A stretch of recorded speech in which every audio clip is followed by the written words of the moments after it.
모든 법회에 참석하는 불자가 됩시다. 매일 기도하는 불자가 됩시다. 매사에 긍정적으로 생각하는 불자가 됩시다. 절대로 화를 내지 않는 불자가 됩시다. 매사에 감사하는 불자가 됩시다. 늘 베풀면서 사는 불자가 됩시다. 항상 말을 조심하고 남의 흉을 보지 맙시다. 마음에 새기고 행동으로 옮깁시다.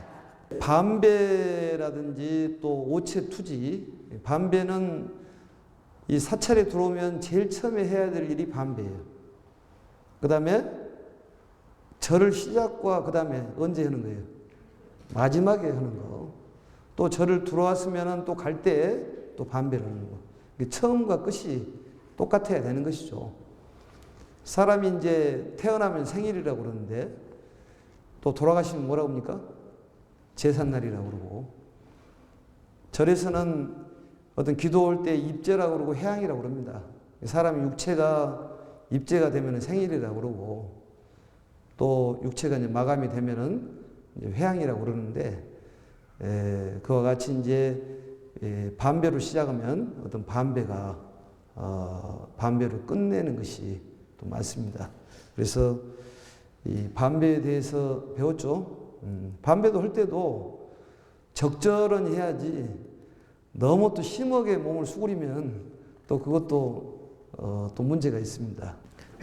땅 밑에 닿을 정도로 한다든지 너무 또 고개를 뭐 살짝만 한다든지 이것도 문제가 있고, 적절히 하셔야 되는데, 우리 불교의 가르침은 중도를 벗어나지 않는 것입니다.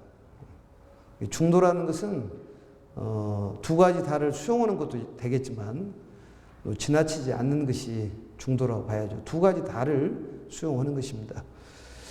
그래서 이제 반배로 시작해서 반배로 어쩐다고요? 끝난다. 반배로 시작해서 반배로 끝난다. 이런 교육들은 일반적인 신도 교육도 되겠지만 본인들이 배워서 모르는 사람들을 위해서 가르침을 주는 것이 큰 목적이 있는 거죠. 이렇게. 그래서 오체투지는 몸의 5군데가 땅에 닿아야 된다. 첫째적으로 어디가 닿아야 돼요? 머리가 닿아야 되고, 그 다음에 팔꿈치가 닿아야 되고, 그 다음에 무릎이 닿아야 됩니다. 그게 이제 변형된 절인데, 남방 쪽에서 하는 절들은 이제 완전히 엎드려가지고 하는 절이죠, 그게. 그리고 남방 쪽에 있는 스님들이 오시면은 부처님께 절을 할 때 보니까 이 바닥에다 절을 하는 것이 아니라 두면 예족. 한번 따라서 해볼까요? 두면 예족. 그 얘기는 무슨 얘기냐면 얼굴과 머리를 부처님의 발에다가 대더라고요, 보니까. 오른쪽 무릎을 땅에 대고 우술착지를 해가지고 부처님의 발에다가 절을 해, 이렇게 머리를 대는 거예요. 그래가지고 이제 물러서 앉았는데, 경전에 보면 그런 얘기가 나오죠. 두면 예족 퇴일면자란 말이 나옵니다. 그러니까 절을 할 때는 정면에서 절을 하고 물러나서 한쪽에 물러나가지고 앉았다. 퇴일면자. 그게 상당히 일리가 있는 말이에요. 그래서 부처님의 발에다가 이마를 대고 절을 하는 것이 맞는데, 우리가 지금 현실적으로 부처님의 상이 위에가 있기 때문에 절을 하려면 위로 계단으로 올라가야 되기 때문에 우리가 바닥에서 하는데, 아무튼 나를 낮추는 데 큰 의미가 있습니다. 절이라는 것은. 우리가 경전에도 보면은 하심자는, 마음을 낮추는 자는 만복이 자귀라고 그랬습니다. 자귀의, 스스로 돌아와서 의지를 한다. 우리가 귀라는 얘기 들어봤습니까? 돌아가서 의지합니다. 불교에서는 이제 한자로 귀를 나무라고 그럽니다. 뭐라고 그래요? 나무. 나무란 말이 귀의란 말이에요. 돌아가서 의지합니다. 그러면 나무 관세음보살을 하면은 뭔 소리예요? 귀 관세음보살이란 말하고 똑같아요. 관세음보살님께 돌아가서 의지합니다. 그러면 이제 우리가 이건 많이 들어봤죠? 나무아미타불 관세음보살. 그 말은 뭔 말이에요? 나무란 말은 귀한단 말이니까. 돌아가서 의지를 하는데 누구에게? 아미타 부처님과 관세음보살님께 귀의합니다. 아미타 부처님을 먼저 하는 것은 관세음보살님의 스승님이기 때문에 이 아미타 부처님을 먼저 부릅니다. 또 이 관세음보살님의 상호를 보면 보살님들은 주로 관을 쓰고 있지 않습니까? 관대를 쓰고 있고 부처님은 어떻게 되어 있어요? 머리가 곱슬곱슬하잖아요. 그걸 나발이라고 그러는데 소라 모양으로 이렇게 되어 있습니다. 그게 이제 부처님의 가르침이 멀리 퍼져간다는 그런 뜻을 갖고 있는데, 그래서 관세음보살님의 상호를 보면, 모습을 보면은 이 관대에 보면 이 부처님 같은 분이 계세요. 그분이 누구냐면 아미타불이 거기에 모셔져 있습니다. 그래서 스승님을 항상 위에다 모시고 다니는 거예요. 구별법을 알겠죠? 그러니까 관세음보살님은 구별하기 쉬워요. 우리 보면 저기 그림을 보면 이쪽에 스님으로 보면 왼쪽이죠. 왼쪽에 보면 관세음보살님의 이 그림이 태화가 그려지고, 이쪽에는 지장보살님은 구부러기가 좋지 않습니까? 육한장을 들고 있으니까. 육한장이란 말은 6능이 있는데 능을 들고 있잖아요. 지팽이를 짚고 있기 때문에. 그게 이제 육한장의 6능은 육도를 뜻합니다. 육도. 6가지 길이 있는데 거기에 이제 천상. 한번 따라서 해보세요. 천상. 이제 천상은 또 28가지로 또 분류를 해놨어요. 층을. 28가지로 분류를 해놨습니다. 그 3개가 이제 욕계가 있고, 물질 세계가 있고, 정신과 물질이 공존한 세계, 그 다음에 순전인 정신 세계. 그래서 욕계, 색계, 무색계. 욕계가 6층으로 되어 있고, 그 다음에 색계가 14천으로 되어 있고, 18천으로 되어 있습니다. 18천으로. 그리고 무색계가 4천으로 되어 있어서 이제 28천으로 되어 있는데, 아침에 스님네들이 대종을 칠 때에 28번을 칩니다. 28번을 치는 것은 이제 그 극락세계를 연다는 그런 의미가 있고, 또 우리가 기쁜 마음으로 하루를 시작하는 그런 의미도 있겠죠. 그래서 욕계, 색계, 무색계를 3계라고 해요. 뭔 계라고 해요? 3계? 3계가 뭡니까? 욕계, 색계, 무색계. 3하고 닭하고 3계가 아니라 색계, 욕계, 색계, 무색계. 그래서 천상이 그렇게 구분이 돼 있다. 그래서 물질 세계, 물질을 추구하는 세계를 이제 욕계라고 그런다니까요. 그리고 물질과 정신을 같이 공존하는 세계가 색계다. 그리고 순전한 정신 세계. 그러니까 정신 세계에 가면은 그냥 정신으로 모든 것을 하는 거예요. 음식도 정신으로 먹는 거예요. 그러니까 뭐 어떤 빵을 하나 먹고 싶으면 빵을 먹고 싶다 생각하면 빵이 탁 나타난다 그 말이죠. 그런데 이게 욕계에서는 실질적으로 빵이 먹어야지 배가 부르는데 무색계에서는 그렇지가 않다 그 말이죠. 남녀의 사랑도 그냥 눈만 깜짝깜짝 하면은 사랑이 돼가지고 애를 하나 낳고 싶으면은 무릎에서 쑥 나오는데 12살짜리, 15살짜리가 나온답니다. 그래가지고 부모님을 성가시게 하지 않는다 그 말이지. 근데 그 세계 중에서 어떤 세계가 제일 좋을까요? 안 가봐서 잘 모르겠는 거예요? 욕계가 좋을까요? 아니면 색계가 좋을까요? 무색계가 좋을까요? 무색계가 좋겠지만 제가 생각해 봤을 때는 색계가 좋지 않을까. 빵도 좀 먹어보기도 하고 정신적으로 좀 건강하는 것도 괜찮을지 않을까 이런 생각은 스님 생각입니다. 그래서 이제 천상계가 있고 그 다음에 인간이라는 인간 세계가 있고 그러니까 천상계, 인간계가 있고 그 다음에 또 뭔 계가 있습니까? 아수라 길이 있어요. 그건 이제 부단정이라고 얘기하는데 단정하지가 않다. 요즘 말로 얘기하면은 이제 아수라는 이 깡패들을 얘기하는 것이죠. 그리고 축생이 있고 축생은 짐승을 얘기하는 것이죠. 그 다음에 아귀가 있고 아귀라는 것은 항상 배고픈 중생인데 이 배는 태산만치 크고 입은 바늘 구멍만큼 적어서 그 바늘 구멍으로 입이 바늘 구멍만 하는데 거기로 계속 먹으면 언제 배가 부르겠냐고 말이죠. 항상 배가 고프다. 어떤 돈에 배가 고파도 아기가 되는 것이고 음식에 배가 고파도 아기가 되겠지만 만족을 못한 중생을 뭐라고 그래요? 아귀라고 그래요.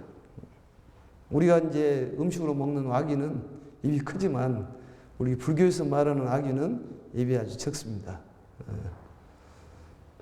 그래서 배고픈 중생을 아귀라고 그러는데 스님네들이 공양을 하고 스님네들이 이제 스님네 밥그릇을 바루라고 그러지 않습니까? 나중에 이제 바루를 한번 가져와서 보여드리겠습니다만 그래서 이제 스님네들이 음식을 깨끗이 드시는 것은 거기가 뭐 건더기가 있다든지 이러면 그 아귀들이 입이 적기 때문에 이게 목구멍으로 넘길 수가 없고 먹을 수가 없답니다. 그래서 우리 깨끗이 먹는 이유가 그거예요. 그런 아귀 중생을 배려하는 차원에서 그렇다고 말이죠. 요즘 배려하고는 좀 차이가 나죠. 요즘에는 배려하다가 배려버렸다고 얘기하더라고요, 보니까. 그런데 중생을 배려하는 그런 마음, 그게 대단히 중요하죠. 그게 보살심이기 때문에 남을 생각한다는 마음이라는 것은 정말로 보살의 마음 아니겠습니까? 그러한 것들을 이제 불교에서 배우는 것이죠. 하나하나를. 그래서 야귀가 있고 제일 좋지 않는 것이 뭐가 있어요? 지옥이 있죠. 지옥. 지옥. 그러니까 천상이 있고 한번 따라서 해보죠. 천상. 그 다음에 인간, 아수라, 축생, 아귀, 지옥. 그래서 천상계가 28천으로 되어 있고 그 다음에 인간, 아수라, 축생, 아귀, 지옥. 그러면 28 더하기 5를 하면 33이 되는 것이죠. 그래서 저녁에 또 종을 칠 때는 또 33번을 칩니다. 아무튼 33번에 대한 의미는 여러 가지가 있습니다만 도리천이 또 33천으로 되어 있는데 그러한 종을 아침에는 28번을 치고 저녁에는 33번을 친다. 근데 스님네들 종을 덩덩 치면서 28번, 33번을 어떻게 기억할까? 중간에 가다가 잊어먹을 수 있지 않을까? 또 이런 걱정이 생기잖아요. 쓸데없는 걱정인데. 그러면 그 범종각에 가면 염주를 이렇게 해놨습니다. 염주를 보신 분도 있죠? 그래서 28개 염주, 그 다음에 5개를 추가로 되어 있는 거 있어서 한번 치고 가서 이렇게 넘기면 돼요, 그게. 개수 염주처럼. 이제 이러한, 우리가 염주가, 이게 이제 108염주인데, 염주를 찰 때는 어떻게 차야 됩니까? 이 모주가 위로 올라가게 차야 돼요. 모주가 위로 올라가야 됩니다. 그러니까 이게 밑으로 내려가는 것은, 그런다고 해서 꼭 나쁜 것은 아니지만, 위로 올라가. 예전에 우리 그 어렸을 때 보면 이 염주 큰 알에 거기 보면은 뭐 부처님의 상호도 있고 그러지 않습니까? 그래서 부처님의 어떤 그 그림이 그려서 우리 넘어가지를 않고 다시 돌아가게 돌리는데 이것을 위에가 가도록 이렇게 하시면 되는데 이게 이제 개수염주라고 해서 숫자 세는데 이게 탁탁 넘어가는 거 있어요. 이걸 또 구체적으로 알고 싶으면은 스님한테 개인적으로 물어보시든지 아니면 요즘에 불교용품 가면 이런 게 있습니다. 그래서 또 각 사찰의 불교용품에서 이러한 것을 단체로 구한다든지 해서 숫자 세는 데 쓰기 때문에 또 기도를 하다가 뭐 어떤 신묘장구 대달아야되는지 또 어떤 뭐 관세음보살을 정근을 할 때 숫자를 세고 그다음에 뭐 전화를 받는다든지 또 누구하고 얘기하다 보면 잊어먹을 수 있으니까 이렇게 돌려놓으면 되겠죠. 이런 식으로 그 범종각에 가면 그게 이제 이렇게 돼 있습니다. 참고적으로 하시면 될 것 같습니다. 그래서 이런 이제 육도라는 것이 있다. 그걸 이제 좀 아시고, 그 다음에 전번에 이제 우리가 배웠던 것이 고두례까지 배운 것 같습니다. 그리고 이제 하나 절에서 이제 호칭들이 있는데 호칭을 이제 뭐 거사님이라든지 또 이제 보살님이라든지 이런 칭호를 쓰는데 또 이제 거사님이란 말을 하죠. 거사님. 거사님도 굉장히 높은 칭호입니다. 우리 금강경에 보면은 그 금강경에 한번 참고적으로 한번 봐볼까요? 금강경이 페이지수 308페이지 법요집에 이 선현기천분에 보면은 이 두 번째 품에 309페이지에 시의 장로 수보리가 제대중중 즉종자기 편단우견 우술착지 합장공경 200불원 희유세존 이렇게 나오는데 이때 장로 수보리가 여러 대중 가운데 계시다가 자리로부터 일어나 가지고 오른쪽 어깨를 드러내고 그 다음에 오른쪽 무릎을 땅에 대고 합장하고 공경한 마음으로 부처님께 여쭈는 것이 나오지 않습니까? 이 장로란 말이 원래 이제 불교 용어지 않습니까? 그래서 하도 기독교에서 그걸 많이 쓰니까 우리 불교에서는 장로란 말을 쓰지 않고 뭐라고 쓰냐면 노장이라는 말을 씁니다. 노장. 학식과 덕망이 높으신 분을 노장님이라고 그러는데 노장님이라고 그렇게 쓰죠. 그래서 이제 이런 거사님들 칭호나 사실은 장로나 거의 같은 맥락에서 사용을 합니다. 우리 이제 절에서는 유마거사라는 분이 유명한 그런 거사님이 나오는데 학식과 덕망이 있으신 분들 거사님이라고 그렇게 얘기하고 또 보살님들은 굉장히 높은 칭호죠. 거의 이제 부처님 수준에 갈 수 있는 그런 수준이기 때문에 거기에서 보살님은 여자일까요, 남자일까요? 우리가 여기 부를 때는 여자지만 실질적으로 관세음보살이나 지장보살님은 어떤 성별을 구분을 갖고 있는 것은 아닙니다. 어떤 인격을 갖고 얘기하는 것이지 어떤 모습을 갖고 얘기하는 것은 아니기 때문에 어떤 성별로 얘기하는 것은 아니겠죠. 우리가 절에서 부를 때는 이제 보살님이라고 부릅니다. 그리고 이제 절에서 쓰는 것이 성불 합시다 이런 얘기를 하잖아요. 들어봤습니까? 성불 합시다. 이 성불 합시다는 말은 부처가 되십시오. 부처가 됩시다. 이런 뜻이거든요. 그러니까 성불하세요보다는 성불합시다가 낫습니다. 그러니까 성불하세요 그 말은 나는 성불 안 할 테니까 당신이 하시오 이 소리인데 성불합시다 그 말은 적극적인 그런 표현이죠. 그래서 같이 성불합시다. 부처가 됩시다. 우리 불교에서 가장 좋은 말이고 많이 쓰는 말이 바로 성불이라는 말을 쓰는 거예요. 알겠습니까? 그러니까 이룰성 부처불. 부처가 되십시오. 그런 얘기인데 또 그걸 잘 모르신 분들은 예전에 그 노보살님들은 또 이런 경우가 있었어요. 이게 법회가 끝나고 성불합시다 이렇게 얘기를 하고 밥을 먹으러 가더라고 말이죠. 그래서 곰곰이 생각하기를 성불합시다는 밥 먹으러 갑시다 그 소리구나. 이렇게 이제 생각을 하셨다는 얘기가 있는데 성불합시다는 밥 먹으러 가는 것이 아니라 부처가 되십시오. 정말로 대자윤이 되고 최고로 행복자가 되십시오. 그런 얘기입니다. 부처라는 것은 대자유인을 뜻하는 거예요.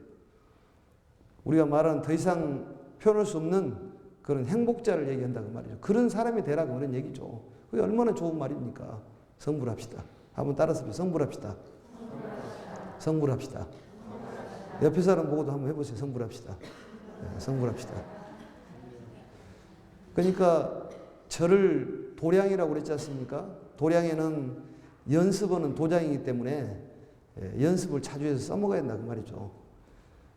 그래서 절에서는 이제 그 절도 연습하고 여러 가지 공약물도 연습하고 이런 것이니까 어렵게 생각하지 마시고 편안한 마음으로 연습한다고 생각하시면 됩니다. 그리고 연습을 해서 이제 실전에 가서 쓰는 것이기 때문에 연습을 이제 충분히 하시면 되겠죠. 거기까지 해서 혹시 질문 있으면 물어보세요. 여기까지 공부하는 부분에 대해서 질문 있으면.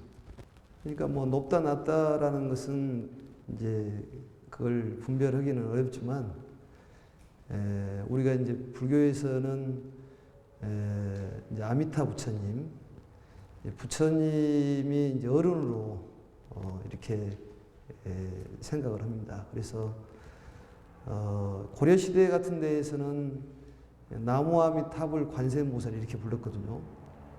법회할 때도 한 10년을 한다든지 이렇게 했는데 이제 그 후에 이제 나무아미탑을 그런 미타 신앙보다도 관세음보살을 부른 관음신앙이 또 많이 이렇게 자리를 잡게 돼서 나무를 빼고 마음속에 이제 귀한다는 그런 생각이 있기 때문에 그냥 관세음보살 이렇게 부릅니다. 그래서 이 관세음보살을 부르게 된 이유는 이 법화경을 보면 묘법연화경 제25품에 관세음보살 보온품이라는 게 있어요.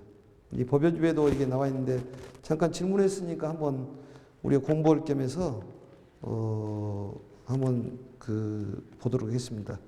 거기 보시면 관세음보살을 불러야 될 이유라든지 관세음보살님에 대한 내용이 나와 있습니다.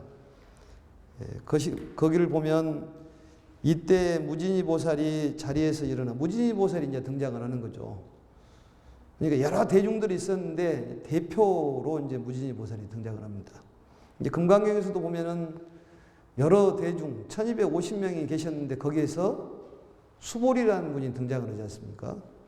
그러듯이 관세음보살 이 보온품을 설하실 때 무진이보살이 즉종자기란 말은 자리로부터 일어나서 편단우견, 오른쪽 어깨를 드러냈다. 이게 이제 스님이 지금 하고 있는 가사를 오른쪽 어깨를 드러내는 걸 편단우견이라고 합니다. 그걸 이제 인도에서는 굉장히 예의를 상예의로 취급하는 거죠. 그리고 합장향불, 부처님을 향해서 이작시연, 말씀하시기를 세존이시여. 세존이란 말은 세상에서 가장 존귀한 분이시여. 또 부처님의 다른 이명이에요. 다른 이름입니다.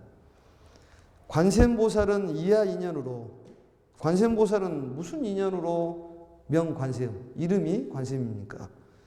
그렇게 무진이보살이 물어보니까 부처님께서 무진이보살에게 얘기하시기를 수제곤에 많은 고통을 받는 그런 사람들이 있었을 때 문시 관세음보살, 관세음보살님을 듣고 그 다음에 뭐라고 나옵니까? 일심으로 칭명을 하면은 모든 어려움에서 벗어날 수가 있을 것이다. 그래서 관세음보살을 부른 이유가 그거예요. 그러니까 그게 조건이 개득개탈, 모든 것에서 편안해질 수 있으려면 어떻게 해야 되냐. 첫 번째 조건이 뭐예요? 관세음보살님을 듣고 일심으로 칭명해라 그 말이죠. 그러니까 염불하는 방법은 염불 수행에서는 세 가지가 있습니다. 크게 뭐 여러 가지가 있을 수 있습니다만 칭명염불이라는 게 있어요. 한번 따라하세요. 칭명염불. 그 다음에 관상염불이라는 게 있어요. 관상염불. 그 다음에 실상염불. 실상염불이 있는데 거기서 칭명염불이라는 것은 부처님의 명호를 부르면서 그 관세음보살을 부르면서 그 소리를 듣는 거예요. 그리고 마음속에다는 관세음보살의 사상을 심는다고 말이에요. 관세음보살 사상은 뭐예요? 대자 대비. 우리 예불문에 나오지 않습니까? 문수보살은 대지 문수, 대지 문수 사리보살. 문수보살은 지혜를 상징하고 그 다음에 또 보현보살 뭘 상징해요? 행을 상징하고. 대행보현보살 대비 관세음보살, 큰 원을 상징하신 분이 누구예요? 지장보살이다 그 말이죠. 그래서 이제 이 법화경에 관세음보살 봉품에 그 나와 있는 내용을 근거로 해서 우리가 관세음보살을 부르는 거예요. 관세음보살을 부를 때 수행편에서 얘기를 하겠습니다만, 부를 때 그 소리를 듣는 그런 연습을 하고 마음속에다는 관세음보살을 심으라고 말이죠. 관세음보살 심어. 관세음보살의 눈으로 볼 수 있어야 된다 그런 얘기입니다. 결국은 내가 관세음보살이 되는 것이죠, 그게. 그렇게 봤을 때. 그래서 이제 관세음보살을 예전에는 나무아미타불 관세음보살 불렀는데 요즘에는 또 관세음보살만 부르기도 하고, 또 여기서 보면은 그 나무 관세음보살을 불러라는 얘기가 또 나오죠. 보면 428페이지에 간단히 보시면 둘째 줄에 보면 나무 관세음보살 하면 칭기명고로 즉득해탈이다. 나무 관세음보살을 큰 소리로 불렀을 때 그런 연고로 해가지고 즉득해탈, 모든 괴로움에서 벗어날 수가 있다고 말이죠. 그래서 관세음보살을 부르는 것입니다. 그래서 관세음보살 부르는 방법에 대해서는 나중에 또 자세히 설명을 하겠습니다. 그리고 이제 그 절에서 이제 행해야 될 것은 또 차차 설명을 하겠습니다만, 절에 가면 이제 스님들을 또 뵈야 되고, 또 뵙고 싶으신 분들은 그냥 그 무작정 절에 가가지고 스님 좀 뵙시다 이렇게 하면 상당히 곤란할 수가 있습니다. 스님도 뭐 스케줄도 있을 것이고 여러 가지 일이 있으신데 막무가내 가가지고 스님 뵙자고 해가지고 안 만나주면 스님이 이렇게 거만하다 이렇게 얘기를 하는데, 스님을 만나보러 갈 때는 항상 미리 연락을 취하고, 또 큰 스님들 같은 경우는 시자가 계십니다. 시자 스님이. 시자를 통해 가지고 만나시면 돼요. 그러니까 스님네들은 우리 불자님들이 뵙고 싶을 때는 언제든지 만날 수가 있습니다. 뭐 특별한 일이 아니면. 그런데 뭐 또 수행하는 시간도 있으실 거고 또 다른 일도 있을 것 아니겠습니까? 그래서 스님들 뵙고 싶으면 미리 연통을 하시든지 아니면 시자를 통해 가지고 이렇게 얘기를 하시면 얼마든지 스님이 만나줄 수가 있습니다. 그리고 이제 한 가지 더 부탁드리고 싶은 것은 거기 그 나눠드린 거 있죠? 한번 보실까요? 절에를 다니면서 어떤 룰이라는 것도 좀 정해놓고 다니신 것이 어쩔까. 또 이번 기회에 집안의 어떤 준칙, 어떤 규칙을 하나 만들어 놓은 것도 좋지 않을까 이런 생각이 드는데요. 그 불교인문 전번 책자에서는 이게 이제 나와 있던 내용입니다만 이번 책자에는 빠져 있는 내용이라서 복사해가지고 왔습니다. 거기에 이제 그 장아암경의 선생경에 나와 있는 내용인데, 이러한 것들은 정말로 필요한 내용이기 때문에 우리가 자꾸 독송을 하고 실천을 해보는 것이 어쩔까. 한번 거기 남편의 돌이라든지 한번 읽어볼까요? 이게 아주 좋은 말이라서 여기서 추가로 더 넣을 분은 넣어도 괜찮습니다. 한번 읽어봅시다. 같이. 남편의 도리. 자, 시작. 남편은 아내를 사랑하되 5가지에 힘써야 한다. 출입할 때 애절로서 대해야 한다. 위험을 지켜 다른 여자를 사랑하지 말아야 한다. 의식주 걱정이 없게 해야 한다. 때를 맞추어 장신구를 사줘야 한다. 집안 살림을 믿고 맡겨야 된다. 참 여기에서 마음에 드는 소리가 있죠. 뭐가 마음에 든가요? 때를 맞추어서 장신구를 사줘야 된다. 선물 싫어하는 여자 있으면 나와보라 그 말이죠. 그래서 여기에 지금 아암경에 나와 있는 내용인데, 이런 내용을 실천하는 것이 불교다 그 말이죠. 얼마나 쉽습니까? 그러므로 집안이 편안해지고, 또 본인 마음이 여유가 있어서, 또 본인의 여유가 있기 때문에 또 좋은 일로 많이 바꿔진다니까요. 보시면 한번 볼까요? 출입할 때 예절로 대해라는 얘기가 얼마나 좋은 말이에요. 그러니까 남편이 오면은 어떻게 돼야 돼요? 일어서서 좀 맞이해 주라 그 말이죠. 수고하셨습니다 한다든지 고생하셨습니다 한다든지 이래야지 오는 둥 마는 둥 나무 옆집에 아저씨가 오는 것처럼 대하지 마라 그 말이죠. 어떻게 대해라고요? 예절로 대해라. 사실은 스님네들이 이런 교육은 세뇌 교육을 얼마나 시키냐, 이게 강의를 잘하냐 못하냐의 어떤 실력 차이가 나는 것인데, 세뇌를 당할 그런 각오로 이 강의에 임해야 됩니다. 그러니까 출입할 때 어떻게 대해라고요? 예절로서. 오늘 할 수 있습니까 없습니까? 집에 가서. 왜 대답을 시원찮아요 그렇게. 예절로 대해라. 그 다음에 위험을 지켜 다른 여자를 사랑하지 말아야 한다. 의식주 걱정이 없게 해준다. 이 말도 맞고, 또 때를 맞춰 장시고, 이거는 이게 잘 안 이루어지면 그냥 써가지고 돌아다니면서 얘기를 해줘야 돼 이게. 또 이런 얘기도 있어요. 사랑을 표현할 때 말로만 하지 말고 꼭 선물로 표현하자. 이런 말 좋지 않습니까?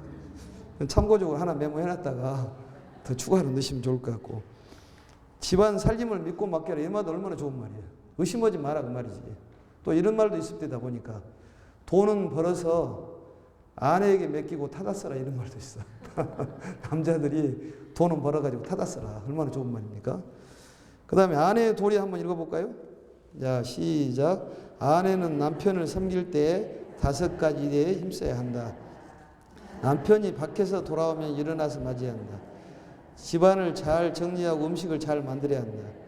다른 남자를 사랑하지 말고 얼굴을 붉혀 다투지 말아야 한다. 남편의 의사를 존중하고 재산을 잘 관리해야 한다. 남편이 휴식할 때 편안하게 해야 한다. 육방 예경에 나와 있는 얘기인데, 이 말도 아주 좋은 말이 많죠? 네? 별로 실감이 안 온가요? 그러니까 남편이 밖에서 돌아오면 아까 똑같은 말이에요. 일어나서 맞이하고 집안을 잘 정리하고 음식을 잘 만들어라. 얼마나 좋은 말이에요. 이게 절에를 오면서도, 절에는 부지런히 오는데 집안은 세계적으로 더럽게 살면 안 된다는 말이죠. 집안도 잘 정리하고 절에도 잘 나오고 또 음식을 잘 만들어야 되는데, 그게 예? 여자들은 얼굴이 예쁜 것보다 음식을 잘 만드는 여자가 훨씬 대접을 받는다네요. 그런 중요한 사실을 알고 계신가요? 남자의 사랑이 음식에서 나온대요. 음식에서. 위장에서 나온다네. 위장이 이렇게 편안해야지만 사랑이 나온다는데, 배고프면은 사랑이고 뭐고 아무 소용이 없다는 것이에요. 그래서 음식을 잘 만들어서 남자를 잘 먹이는 것이, 거기에 신경을 쓰는 것도 상당히 중요하다 그 말이죠. 이런 거 실천할 수 있습니까 없습니까? 오늘 당장 음식을 좀 잘 만들어 보라니까요. 배웠으니까. 그러니까 이게 불교예요. 어디가 어렵냐 그 말이에요 불교가. 그 다음에 얼굴을 붉혀 다투지 말아라. 이 말도 얼마나 좋은 말이에요. 싸울 때는 주먹으로 싸우는 것이 나아요? 아니면 말로 싸우는 게 나아요? 어떤 걸로 싸우는 게 나아요? 안 싸우는 게 낫죠 그게. 싸우지 말아야지 나은데 안 싸울 수는 없잖아요. 그럴 때는 절대적으로 말로 싸우라. 네? 절대적으로 말로 싸우라. 침을 뱉고 그래서도 안 됩니다 이건. 그 침에도 독이 있기 때문에 안 돼요. 또 뭐 베개가 뭐 공중회전을 하고 다닌다든 이래도 안 되고, 아무튼 싸울 때는 어떻게 싸워야 돼요? 말로 싸우라고 말이죠. 말로. 안 싸우는 것이 최고지만 사람이 어떤 부딪힘이 없을 수가 없잖아요. 그래서 싸울 때는 뭘로 싸우라? 말로 싸우라. 그 다음에 남편의 의사를 존중해라. 이것도 굉장히 중요한 말이죠. 또 남편이 휴식할 때 편안하게 해주라. 이것도 좀 생각을 좀 해볼 문제가 있어요.